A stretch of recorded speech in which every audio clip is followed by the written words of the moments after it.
Say that was the best dance party in the background for all our classes of all time. So give yourselves a pat on the back. Way to go, everybody. Welcome in today, guys. My name is Jesse. I am your virtual adventure guide here with Exploring by the Seat of Your Pants. And I know we've got a lot of new teachers, a lot of new students joining us today. And so if you are new to us, we are all about bringing conservation, adventure, and science into classrooms around the world. And I want to say a huge thank you for joining us in just our second big week of broadcast. We've had the chance to go across the Pacific Ocean with Airden Airrouge. We hung out with Gunjan Menon, wildlife filmmaker at National Geographic, and we learned about sharks and all sorts of other amazing creatures and places around the globe in our first week and a half. So welcome in. Thank you so much, and I'm so excited to dive in with today's topic. Now, before we get underway for our live classes and for our YouTube friends, we are going to have a little Kahoot today between the talk and the Q&A. So if you want to pull up kahoot.it and put in this game pin, that'll be a nice, fun way to participate for a 2-minute quiz in the middle of our program. Now, what is our program about? All of you guys certainly seem to know we've got the most enthusiastic young kids of all time joining us from across North America today. And you'll know that we are in today for dinosaurs, the ancient world, a world populated by giant, incredible reptiles, amazing creatures with lots of teeth, big long tails, all sorts of cool things going on that dominated our planet for over 140 million years. And there's no better guide to the world of dinosaurs and the prehistoric planet than Alex Nelson. He is the CEO of Club Rex. He gets to bring his traveling dinosaur museum to classes live and virtually all around the world. And I'm so excited to dive in today because he's basically the only person we ever bring on the program who is more enthusiastic than I am. So without further ado, I'm going to turn it over to Alex to blow our minds, and welcome in, Alex. Hello, Jesse. Hello, students. Hello, teachers. Hello, schools. My name is Alex, and if you love dinosaurs, we just became best friends. I absolutely love dinosaurs. I've been infatuated with dinosaurs since I was about 4 years old, and it's something that I don't think I'm ever going to grow out of. There's so much new information when it comes to dinosaurs. We're always finding something new.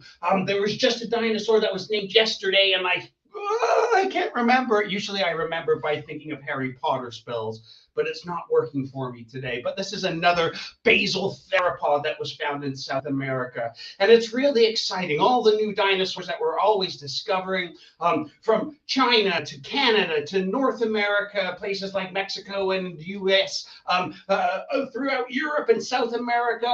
Oh my goodness, there's always something new to discover. But here's something I'm not sure if you know. We can't go to the zoo to see Tyrannosaurus Rex. We can't go down to the beach and see Mosasaurus swimming through the water. We can't go out to the woods and see pterodactyls flying from tree to tree.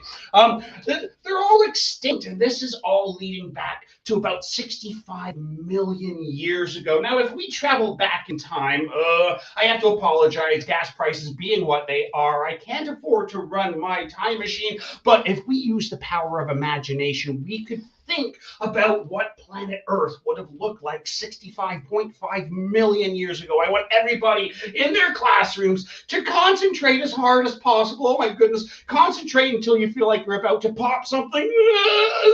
All right, there, okay.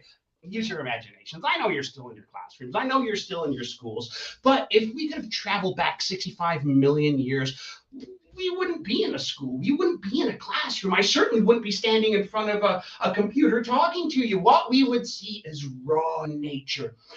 No roads, no cars, no Minecraft or Roblox, no pizza. All we would have are rocks and rivers and trees and deserts and dinosaurs. The dinosaurs that existed, well, in North America, which I'm assuming most of us are from here today, on that last day of the dinosaurs, we would have seen, well, in my imagination, if I look over towards you guys, I could see two giant tyrannosaurs, two T-Rexes lying in the sun, big fat bellies relaxing after a successful hunt. If I look over to my right, I might see Triceratops and other ceratopsian horned dinosaurs using their horns and their frills to try to figure out who the dominant one in the group is, who's going to lead them. Over here, I hear a honking sound. Honk! It kind of sounds like that.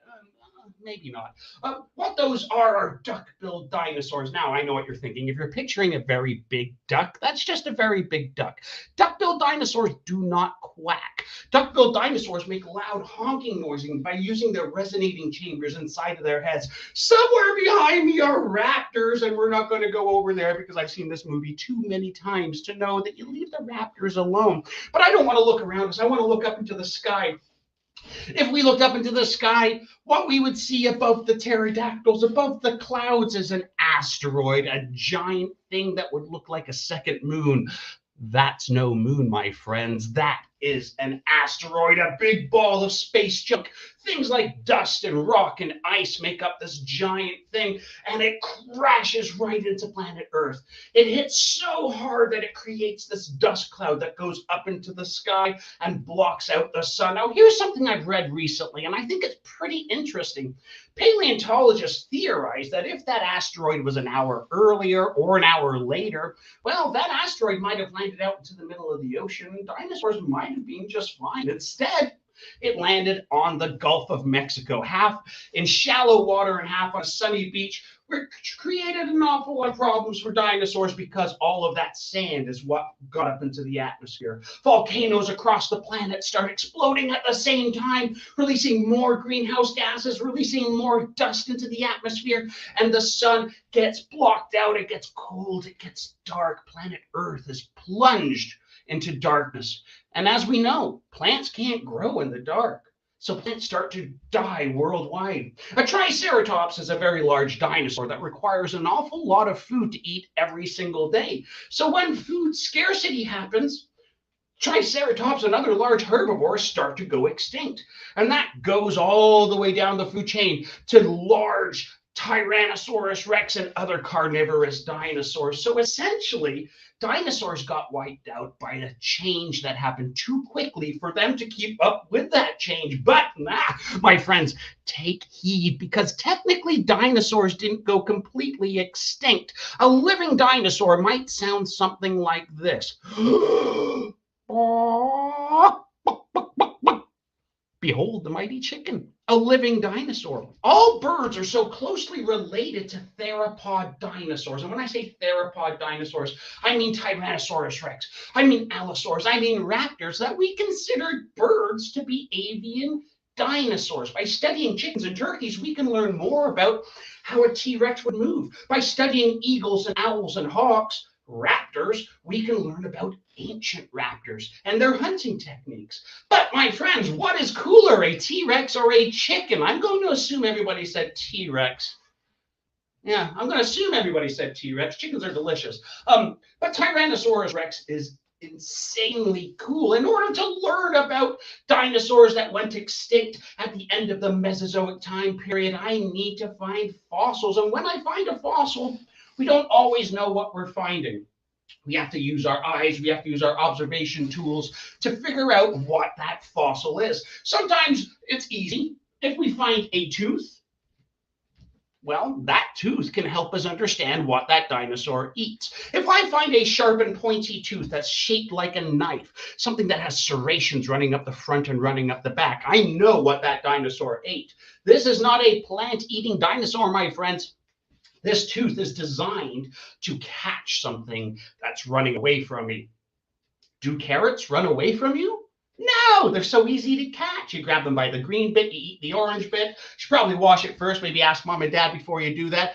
But this tooth is designed for eating meat. It's not a chewing tooth. This tooth belongs to a Giganotosaurus. Giganotosaurus is an insanely big dinosaur, rivals the length and height of Tyrannosaurus rex. And just recently, just this summer, they found a new giant meat eater down in South America. This giant meat eater is named Meraxus gigas. And what's really cool about Meraxus is that we're seeing more parts of the dinosaur. Normally, when we find a dinosaur fossil, we're finding bits and pieces. We're not finding a complete specimen. If we find a complete specimen, well, that's really lucky for us.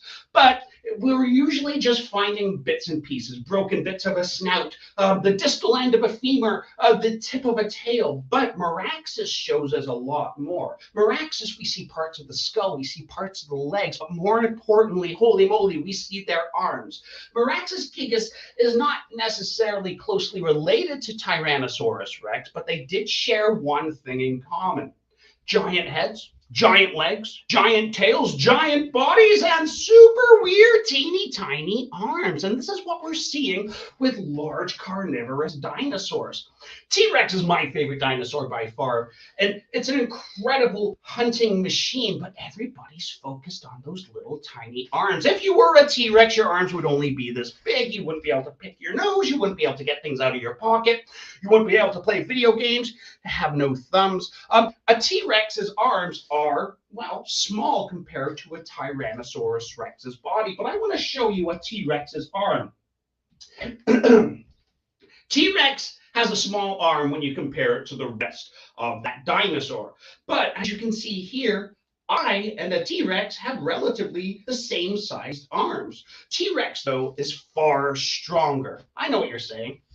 You look pretty strong. And I am, but a Tyrannosaurus Rex is different. T-Rex has a very powerful wrist, which it can move back and forth like this. T-Rex has a very powerful and well-articulated elbow, which means it can move its arm up and down. A round ball where the shoulder goes shows that T-Rex would have been able to move its arms in circles. So a T-Rex was using its arms for something. The discovery with Meraxus, though, is showing us that, well, large carnivorous dinosaurs didn't want big arms. They had powerful jaws. They had sharp teeth. They had huge, powerful legs. A T-Rex's arm, well, and Meraxus's arms too, don't need to be big. They probably didn't want them to be big. If you're a T-Rex, you're going into battle using your face. You're going into battle using your feet. Arms could be a liability. So a T-Rex or a Meraxus might hold its arms close to its body, keeping them away from the snapping and biting and the scratching. A T-Rex's arms might have been used for different things. Picking up stuff, splashing. These are all things that we've talked about in the past. We're still not entirely sure. We can't wrap our head around what Tyrannosaurus Rex or Meraxus were doing with their arms, but it seems the way dinosaurs were. Now, when I find different kinds of fossils, oh, by the way, I just want to show you the difference between a T-Rex and a Giganotosaurus. A Giganotosaurus uses its teeth like a blade, so it can cut right through meat. And Giganotosaurus's teeth are shaped like a knife. If we look at it from that angle, this looks like a very sharp tooth. And these dinosaurs were about as tall and about as long as T-Rex, but where T-Rex was special is in its power, in its weight. A Tyrannosaurus Rex, well, the largest one right now is being found in Saskatchewan. We call him Scotty. Scotty was a giant, heavy dinosaur, and that's the difference. T-Rex's mass was off the charts. A Tyrannosaurus Rex, Scotty, came in at over 10 tons, and that's almost twice the weight of other predatory dinosaurs that we see. And when we look at the tooth of a T-Rex, then we see something that's shaped more like a banana. It's not sharp at the tip. A T-Rex doesn't want sharp teeth. It wants something powerful that it can force through meat. If we look at it from this side, we can see that T-Rex was a bone-crushing dinosaur. So when we find holes in the hips of a duck-billed dinosaur, when we find chew marks on the horns of a triceratops, we are seeing hunting evidence from T-Rex. My favorite dinosaur, and I'm sure it's a lot of your favorite dinosaurs too. But keep in mind, my friends, we don't need to be giants to be really successful meat eaters. I wonder if anybody can tell me what kind of bone this is. If you think you know, you can throw it in the chat. Well, I'm going to get up anyway. Anybody? It's a skull. It's a dinosaur skull. And here's what kind of dinosaur skull it is. It's a velociraptor. Now, don't get angry at me, get mad at Steven Spielberg. Velociraptors were not the big dinosaurs that we see in the Jurassic Park and the Jurassic World franchises. Star-Lord on his motorcycle with Echo Delta Charlie and Blue all going into battle together was a really cool scene. But the reality of raptors is that, well, they weren't all giant. Here's a reconstructed Velociraptor skull. And what we see with this dinosaur is something that's not remarkably big. But check out those sharp and pointy teeth.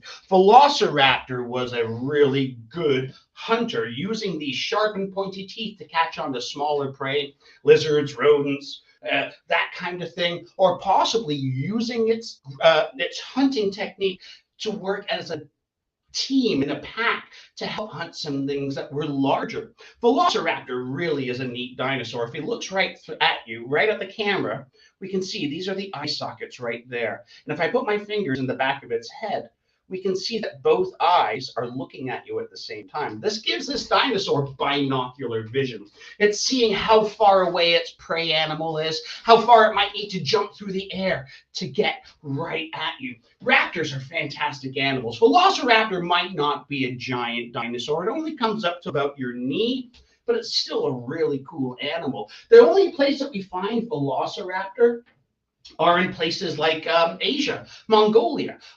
But we had raptors all over the planet. This is my favorite raptor right here. This is Dinonicus. Dinonicus was found throughout North America. So parts of the United States, parts of Canada. Dinonicus is incredible. It's basically the same dinosaur as a velociraptor, but it's a little bit bigger, right? This is what we're seeing. North American dinosaurs, well, especially when it comes to dromaeosaurs or raptors, tend to be a little bit bigger than their Asian cousins. Deinonychus is incredible. Deinonychus's name means terrible claw, but we'll get to that in a few minutes. These are lightly built predators. Hollow bones, just like a bird. As a matter of fact, T-Rex has hollow bones as well. Large eye sockets to help them see, covered in feathers, all right? So if a dinosaur like a raptor walked into your classroom right now, you'd be like, holy moly, that's an angry looking bird. And well, you're not too far off. Raptors like this did have wings. They couldn't fly, well, unless you were really small and light. So a microraptor is a flying dinosaur. These dinosaurs were quite small, as you can see. They had two sets of wings, wings on their arms and wings on the legs. And these dinosaurs were able to glide and land on things. These dinosaurs were able to jump up in the air and use their wings to grab a bug if it was flying overhead. Our larger raptors weren't able to do that, but having wings and feathers have a lot of benefits. Helping you balance, helping you run faster, keeping you warm, keeping you cool, covering over your nest, lots of different things for raptors. But my very favorite thing about a raptor like Deinonychus, and remember, terrible claw, is the danger toes. Well, that's what I call them. Danger toes that look like this. This is the foot from a Deinonychus. Now, when you're a dinosaur, you're walking on your tippy toes. Every dinosaur is walking on their tippy toes, right? And the long-necked dinosaurs, Ankylosauruses, Triceratopses, T-Rexes, and Raptors. The idea is you use your claws to dig into the ground to help you move forward, kind of like a wolf or a dog. I've got a big dog at home. Her name is Lucy. Whenever I walk her, I can hear her claws clicking on the ground. If I take her to the park and I throw a ball for her, well, she uses those claws to dig into the grass and dig into the dirt, helps her move faster, helps her just pull herself forward. If you have a cat at home, then you know that cat keeps its claws up. They don't walk the same as a dog, right? They use their claws for hunting, and this claw reminds me of a cat's claw. These two toes are wonderful for digging into the ground to helping me move forward, but we never want this claw to touch the ground. The reason is we want this claw to stay as sharp as possible. If I'm walking on this claw, well, it's going to get dull. It won't stay sharp. But if I keep this claw up off the ground, well, this claw is always ready for action.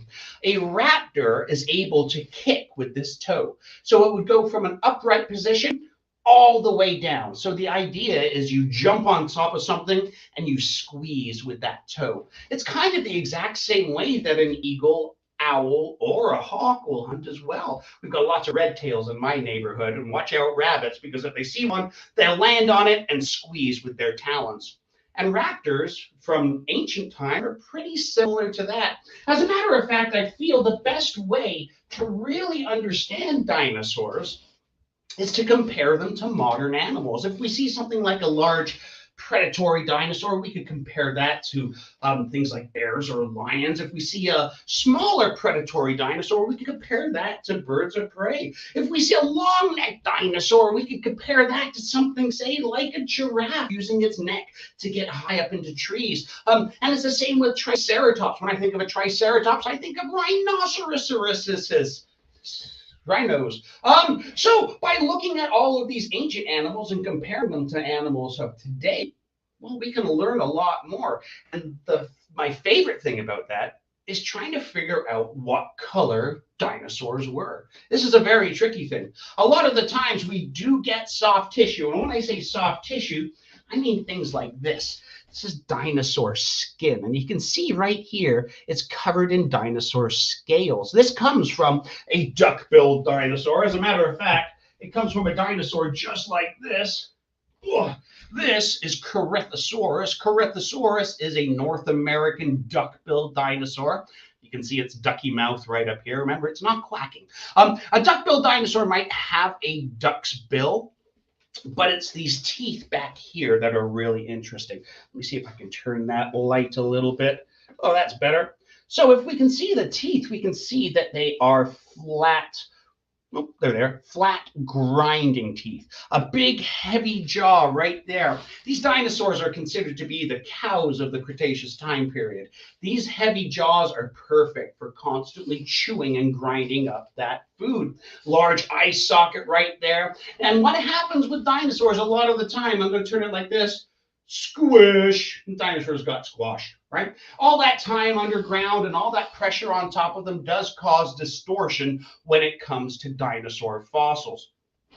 But soft tissue and figuring out the color of these animals is something entirely different. Now, just recently, we have discovered that some species of duck-billed dinosaur were gray like elephants. So, like I said, we do see a similarity between animals that existed millions of years ago and animals that exist today. My favorite color of a dinosaur is cheetah spots, and that belongs to a dinosaur called Psittacosaurus. Picture a small dog-sized triceratops, no horns, but they discovered a full mummified version of a Psittacosaurus not too long ago, covered in cheetah spots, yellow and black.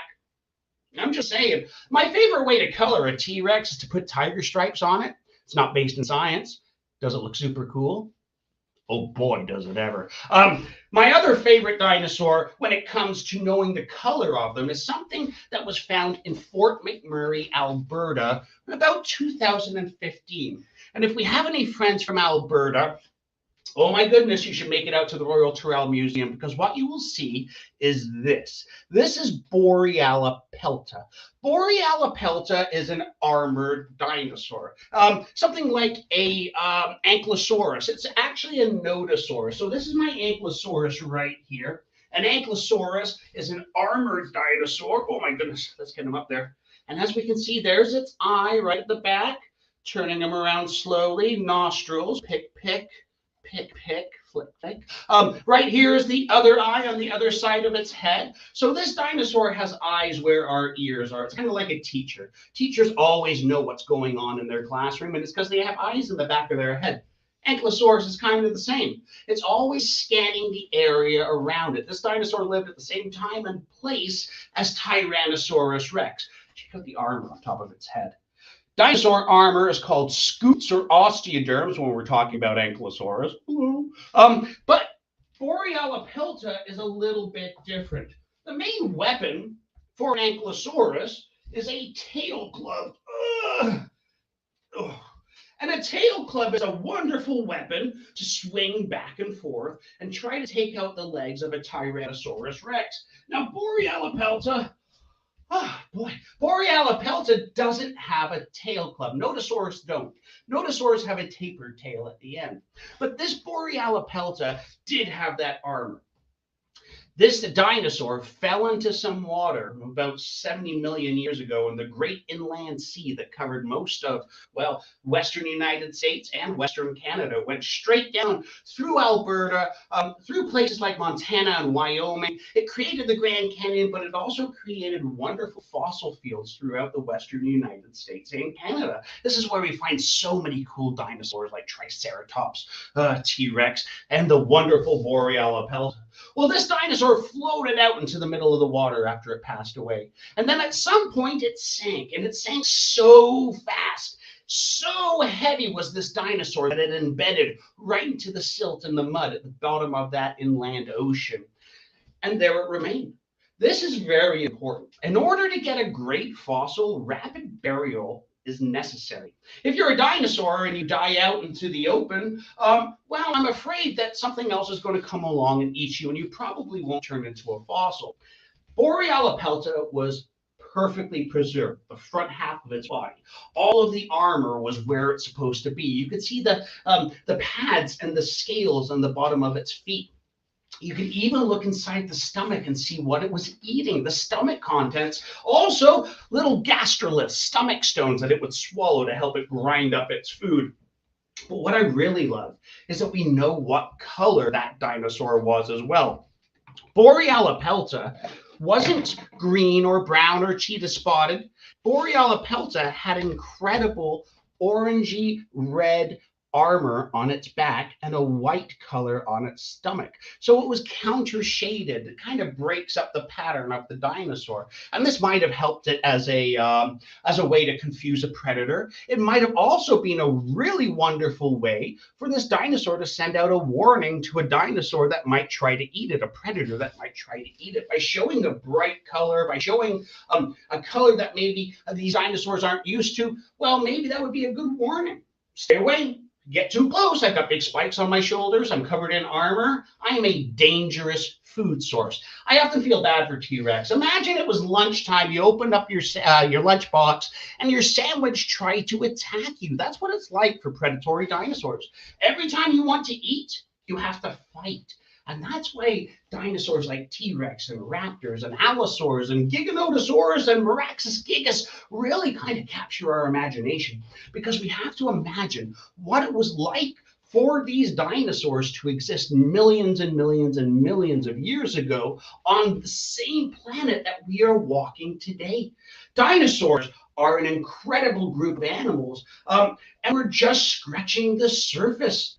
We're just learning new things about dinosaurs all the time. And it kind of challenges what we thought we knew before. When I was a kid, this is what a T-Rex looked like. It was dragging its tail on the ground behind it. We now know that T-Rex was balancing using its tail. So I guess what I'm trying to say to you is, just because you know a lot about dinosaurs from the books that maybe you have in your library, never stop learning about dinosaurs, because there's always something new to discover. Never stop looking at the ground. You might find the next really cool discovery. Jesse, I saw you popped on there for a second. I did. You're not going too long. This is amazing, man. But I want to make sure we have lots of time for kids to ask the questions about what they're super keen on. Yes. And I love the message to end the main part of the broadcast of just always keep learning, always keep exploring. I mean, really, in the scheme of things, we have found so few dinosaur fossils compared to the scale of the world. There's so few paleontologists compared to all the types of jobs that are out there. And we're always, like, truly, since I was a kid, we've learned more about dinosaurs in the last 10 years than I think we did in the previous 100. I mean, it's just unbelievable, the discoveries we made. It's so exciting. Absolutely. It's nature in its rarest form. I make fun of Jurassic Park an awful lot, but it's really given the science a boost, because we have more people digging up dinosaur bones today than ever in the entire history. So go Jurassic Park! Go Jurassic Park! Alex, I want to dive into a little Kahoot quiz for our classes that might be new to this. So I'm going to bring this up on screen for everybody. It's about 2 minutes long, and then we're going to come to all your classes for all the questions. I'm so excited to get your questions in a minute. So if you are new to this, you can go to kahoot.it, type in this game pin. Alex and I will help you along in the final seconds of each question. And I want to note, you don't win anything, but you do win our everlasting respect if you win this Kahoot quiz today. So the faster you answer, the more points you get. And we are going to dive in. If you don't have Kahoot, that's fine. You can play along with all these questions in your classes. I don't know if you saw this, Alex. In Iowa, they have 83 kids in one class. So it's going to be a packed house today. Man. Okay. How did most dinosaurs die out? Now, Alex did talk about this. Were they outcompeted by mammals? Was it volcanoes just everywhere? Disease or a meteorite impact? What do we think, Kahooters? Do they all get sick? A bit of sniffles? Shoot. Maybe not. All right. Classes, you guys can yell it out too in your class. Everybody got this right. It's an impact. Way to go in the Gulf of Mexico. Captain Sea Lion has our lead. Our second question. The largest animal ever on Earth was a dinosaur. Maybe the one in this picture. Maybe it's a big sauropod with a long neck and a long tail. Some of your classes might have heard of Brachiosaurus, Brontosaurus, or Titan is a giant. Wow. Titan's a great name. 8 answers so far. What do we think? One more second. Oh, and almost everyone said yes, but you are wrong. It is false. The largest animal ever to exist is currently alive, and it's a blue whale, which is bigger than any dinosaur ever got. Very cool. That's a tricky one. That was a tricky one. Space Lemming got that right, though. So way to go, Space Lemming. All right. True or false? Alex talked about this as well. So this is a dinosaur. True or false? It's a chicken. Maybe we had it for a snack today. Maybe we live on a farm and we've seen one live. What do we think? Chickens, dinosaurs, yes or no? They don't seem that goofy. But I think if people were really paying attention, they can be pretty aggressive. Hey, everyone got it right. That's the first time everyone's got that right in our history as a program. Fantastic. No. Magic Chicken got that right and now is in second place, which is pretty exciting. Okay, our final question, and then questions for you. Our Iowa class, we're coming to you first in a second. So people have been on Earth for about 300,000 years. Now, dinosaurs are still alive. The birds are dinosaurs. How long have dinosaurs been around? Is it 1 million years? 66 million years, 230 million years, or 4.54 thousand million or billion years? What do we think? This is a tough one for you guys. I don't know. Yeah. A lot of you thought 66. So the dinosaurs, most of the dinosaurs died out about 66 million years ago, but dinosaurs as a group have been around for 330 million. So nobody got this right, which means that I'm pretty sure we have our champion from our thing. But let's see who came third. Captain Sea Lion's in third. Great name. Second place, Magic Chicken. And I think Space Lemming won. And if you are any of these people, let us know who you are in the chat. But way to go, everybody. That was awesome. Yes. Good job, everyone. That last one was tricky because I did throw that number 65 million years. But that's when they disappeared. I'm terrible with numbers. Well, we'll hope that we don't get too many number questions then, but we are going to dive in with our Q&A. So, third graders in Iowa, welcome in Miss Fudge's class and apparently every other class. Hi, guys.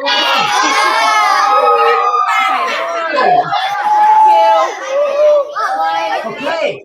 What question do you have for Alex, everybody? The other way. The other question until you start talking. The camera's You gotta settle for a second. What question do we have? How do you tell the difference between a fossil and a rock? Oh, good question.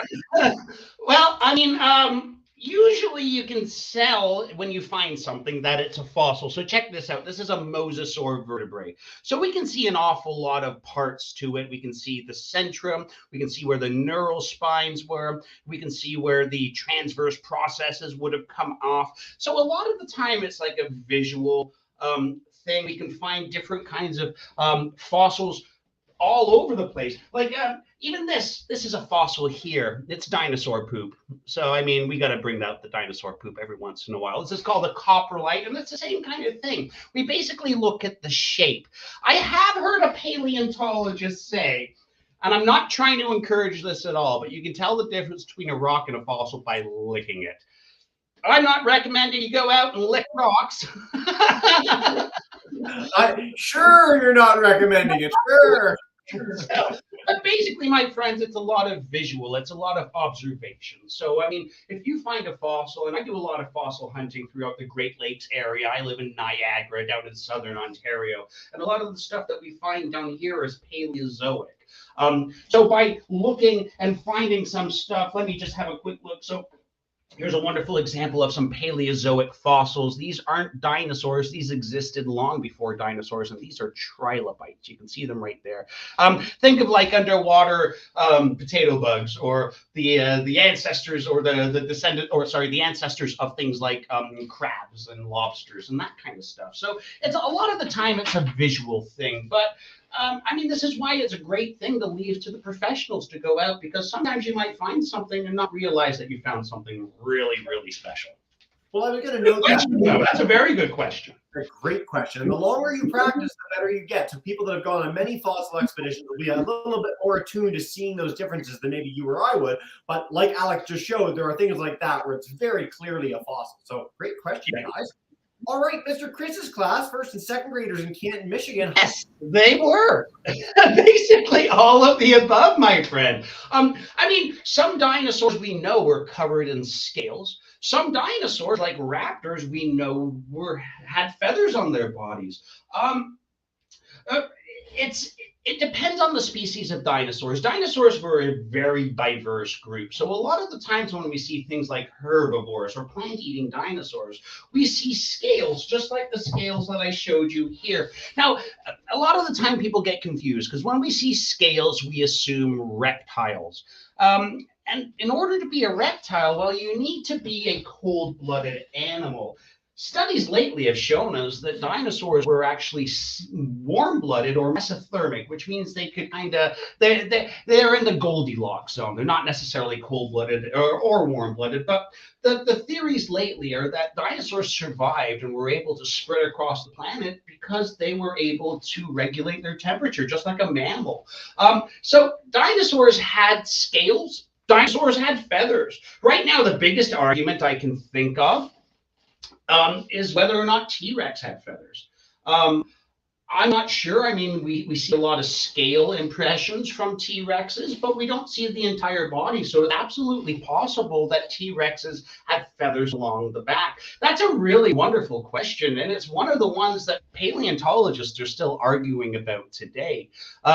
So very good question, my friend. Yeah. Fantastic, guys. Let's head to Central School. We want to see Miss Walter class in Huntsville, Alabama. Welcome in, guys. Hi. Alabama, how are you? Good. Do you have any questions for Alex today, guys? My question is, what was the first ever dinosaur ever found? Ooh, very good. So the first dinosaur ever discovered was found by a paleontologist, or well, I guess he would be considered a naturalist before paleontology was really discovered, called Dr. Richard Owen. And this was in England, throughout Europe. So the two dinosaurs that were discovered was something called a Megalosaurus, which is a meat-eating dinosaur, and the other one is called an iguanodon. Iguanodon is a plant-eating dinosaur. And hey, check it out. I got a couple of toys. So this is an iguanodon. Now, these are kind of outdated toys like I showed you earlier. This is a Megalosaurus, but this is basically the idea behind them. The funny thing is when they first discovered dinosaurs, they had no idea what they were looking at. My favorite defining feature of an iguanodon are spiky defensive thumbs. So a really big, heavy spike on the tip of its, where its thumb would be. And it would use this as a way to kind of combat against a meat eater, or just be very positive and Fonzarelli-like. But when we first discovered iguanodon, they weren't putting them on the hands, they were putting them on the end of the nose. And it's even the name dinosaur. The word dinosaur means fearfully great lizard. Well, I mean, we just talked about that. Dinosaurs weren't necessarily lizards. So ever since those two first discoveries, dinosaurs are getting rebooted and rebooted and rebooted. They're like the Spider-Man of natural history. So we're always learning something new, and that affects the things that we thought we knew before. But Iguanodon and Megalosaurus, my friends, those were the two first dinosaurs discovered. I want to go back to this broadcast and we're done just to pick out all the pop culture references you throw in because I think it's the all-time record. So thank you very much for this. We're going to head back for another round of questions with everybody. I want to note too, just in case any classes have to go, we are going to have a Padlet open today. So I'll make sure all our teachers have this link as well. But it's a virtual whiteboard where you're going to be able to share additional questions for Alex after the broadcast is done. So get those thinking caps on. If you don't get your question answered live, you'll be sure to get it answered after the fact. Ms. Wolfcombe's class, I want to note for you guys, if you are in, let us know. I know your text's giving you a bit of trouble, but I'd love to take a question from you guys. But we'll head back to Miss Fudge's group first. Hi, Iowa again. Yeah. 3, 2, 1. Go ahead, Aaron. Sit down. Yeah. Thank you. How do you know which dinosaur the bone is from? Oh, good question. That's a really good question. And you know what? Sometimes we get it wrong. The whole thing about paleontology is that you make a ton of mistakes. And, you know, that's not necessarily a bad thing. If you make a mistake, then you learn from that mistake and you move on. A lot of the times we might find a bit of a dinosaur and we have to wait before we find more pieces to kind of figure it out. But in order to name a dinosaur, you have to go through a process. You have to study the bones, you have to put it in for a peer review, and then maybe 5, 6 years down the road, you're able to say, there's my dinosaur. You present your dinosaur in a paper or something like that. So lately, there's been a lot of argument among a group of paleontologists as to whether all T-Rexes were T-Rexes. So there's been a theory put out by a paleontologist named Gregory Paul, who says, well, there may be enough differences between these, almost 60 specimens of Tyrannosaurus rex that have been discovered to kind of put them into 3 different groups. T-Rex, which means king, that's what rex means. Tyrannosaurus regina, which means queen. And Tyrannosaurus imperator, which means emperor. Now, it's going to take a long time and a lot of convincing for people to get on board with this, but I'm pretty confident that T-Rex is T-Rex, and all of these different specimens that we find are just individuals with different kinds of characteristics. But, I mean, that's part of paleontology, is always figuring out what you think you found. So that's a really wonderful question. It takes an awful lot of time, and you usually need to consult with other specialists to really figure out what you've discovered. Talia, I don't know why T-Rex had short arms. I'm not sure. I think it was to protect their arms. That's a wonderful question, though. And it's going to be something we're going to be fighting over for a very, very long time. There is a wonderful television show called Prehistoric Planet that just came out this summer on Apple TV. And it shows T-Rex kind of in a different role. We're presented with T-Rex as a monster, right? So we need to kind of get away from that way of thinking. Dinosaurs weren't monsters. They're just animals we're trying to understand. So Prehistoric Planet shows us a lot of different ways for using their arm. They had a Carnotaurus that was showing off bright colors underneath. And this was a way to kind of get a mate and to, survive in Mesozoic Earth. Wonderful question, though, my friend. Yeah, fantastic, guys. And thanks for chiming in with that one in the chat. We're going to head to Mr. Chris's class and then back to Huntsville, Alabama for our final 2 together. And then again, if you have any more questions, there is a Padlet you'll be able to share there as well. But let's go back to Canton. If you guys have one, take us away. Hi, guys. Hello. We saw a news report that a lot of dinosaurs may have gone extinct before the big meteor crash. How do you think that could have happened? Great question. Yeah. Well, I mean, what we need to keep in mind is that dinosaurs, the Mesozoic time period was almost 200 million years. So we saw dinosaurs appear and we see dinosaurs disappear. The golden age of the dinosaurs was considered the Jurassic time period, where we had animals like Stegosaurus. Stegosaurus lived then. Allosaurus lived during the Jurassic time period. And all of these dinosaurs were extinct before T-Rex was stomping around. So dinosaurs appeared and then would either change or disappear over the 200 almost million years that they existed on planet Earth. There was a theory that I did remember seeing that saying that dinosaurs looked like they were dying off. Some different species of dinosaurs looked like they were dying off. And that's possible, because that happens all the time. I feel that dinosaurs were probably just going through a change, right? So it's hard to kind of figure out whether or not dinosaurs were disappearing, maybe some population of dinosaurs, but once again, fossils are such a rare thing to find that it's a hard theory to support.